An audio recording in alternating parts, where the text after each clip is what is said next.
Derrière cet aspect verdâtre se cache un aliment aux bienfaits insoupçonnés.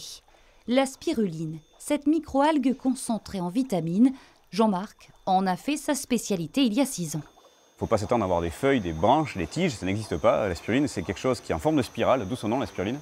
Donc c'est vert parce que c'est un végétal, et en même temps, elle se multiplie comme des bactéries du règne animal. Donc c'est pour ça qu'elle est si complète, c'est parce qu'elle est à cheval sur les deux univers, aussi bien végétal qu'animal.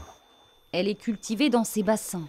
Ses roues permettent d'agiter les particules et éliminent l'oxygène.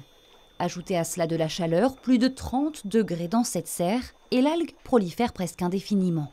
Cette roue, elle est déterminante, elle apporte une agitation dans le bassin, et cette agitation est importante parce que la spiruline a besoin d'avoir une alternance ombre et lumière. Et donc c'est pour ça que grâce à l'agitation, elle a un coup dessous ou un coup dessus. Pour observer de plus près cette cyanobactérie et son bon développement, il faut l'aide d'un microscope. On observe que la taille des spirales soit correcte, soit suffisante. Donc on inspecte la croissance de la spiruline grâce au microscope et sa pureté. Une matière, ensuite filtrée puis transformée en spaghettis dans ces machines avant d'être séchée ici entre 5 et 7 heures. Un aliment qui à lui seul contiendrait 3 fois plus de protéines que la viande de bœuf.